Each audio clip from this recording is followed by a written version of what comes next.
जय श्री कृष्णा। श्री भागवत गीता के अनुसार हम महर्षि सुतीक्ष्ण की कथा सुनाएंगे। श्रीमद् भागवत गीता में ये कथा है जो सभी को सुनना चाहिए। श्रीमद् भागवत गीता भगवान श्री कृष्ण की साक्षात अमृतमयी वाणी है, इसलिए सभी को श्रीमद् भागवत गीता पढ़ना चाहिए और अनुसरण भी करना चाहिए। महर्षि सुतीक्ष्ण दंडकारण्य में रहते थे। ये अगस्त्य जी के शिष्य थे। कौन थे? ये अगस्त्य जी के शिष्य थे। ये बड़े तपस्वी, तेजस्वी और भक्त थे। इन्होंने पुष्पण्य नामक एक वैश्य का, जो अपने पापों के कारण पिशाच हो गया था, उसका उद्धार किया था। ये भगवान श्री राम जी के अनन्य भक्त थे। जब इन्होंने सुना कि भगवान श्री रघुनाथ जी जगत जननी श्री जानकी जी सहित इधर पधार रहे हैं, तो इनके आनंद की सीमा ना रही।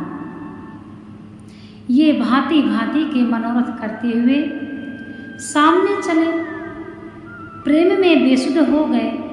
मैं कौन हूँ? कहाँ जा रहा हूँ? यह कौन दिशा है? रास्ता है?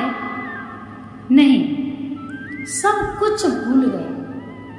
हरि से बढ़ के कोई किसी से प्रेम नहीं कर सकता है, और जब हरि से प्रेम हो जाता है तब व्यक्ति स्वयं को भूलने लग जाता है। उसको सिर्फ हरि ही दिखते हैं।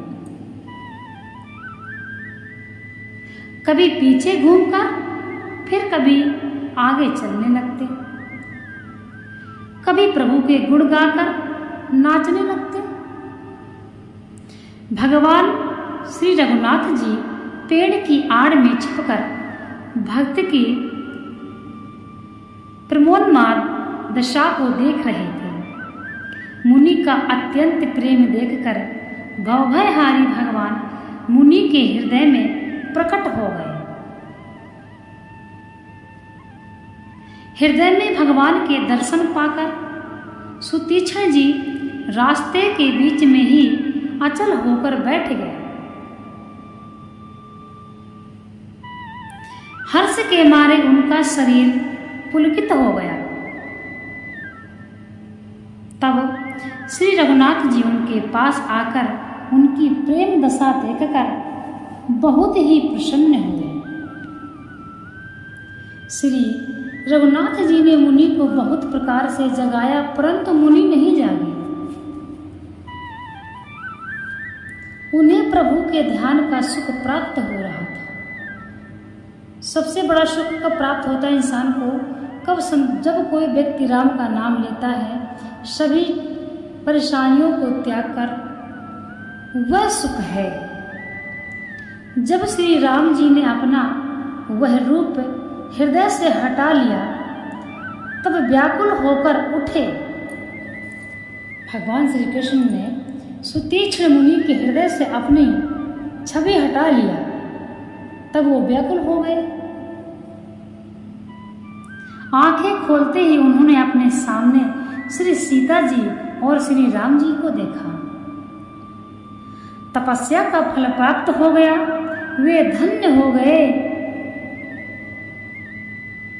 इस प्रकार से जब व्यक्ति भगवान का भजन करता है, कीर्तन करता है, मनन करता है, श्रीमद् भागवत गीता को पढ़ता है, उस व्यक्ति को अनायास ही भक्ति प्राप्त होने लगती है तथा अपने आप ही भगवान से लगाव होने लग जाता है।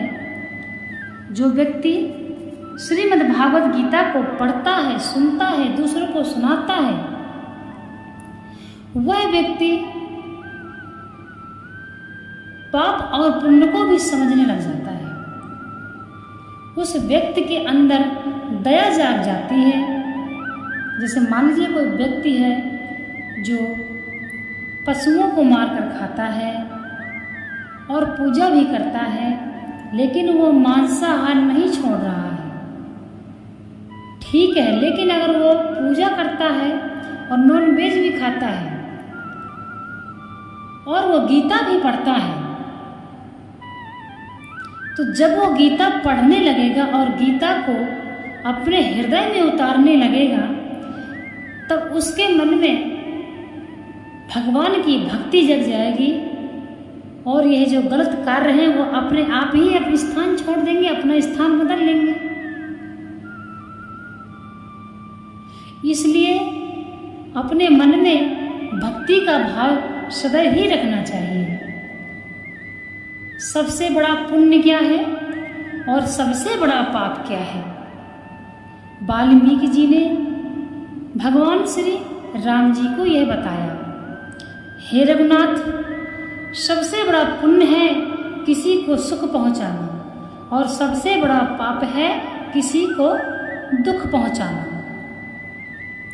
अब व्यक्ति कहेंगे हमारे पास धन नहीं है कि हम इतना दान पुण्य कर सकें, हम कैसे किसी का सुख पहुंचाएं, हम कैसे पुण्य करें। नहीं जरूरत है धन की, नहीं जरूरत है इतना वो करने की, परंतु भगवान ने जो अपने दो हाथ दिए हैं उनसे ही आप किसी को भी सुख पहुंचा सकते हैं।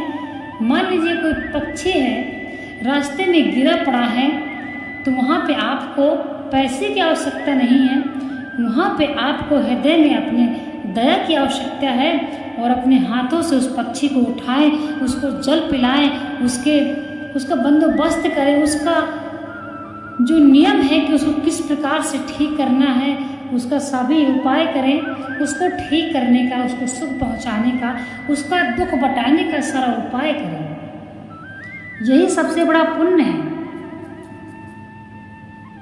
किसी को सुख पहुंचाना सबसे बड़ा पुण्य है और किसी को दुख पहुंचाना सबसे बड़ा पाप है।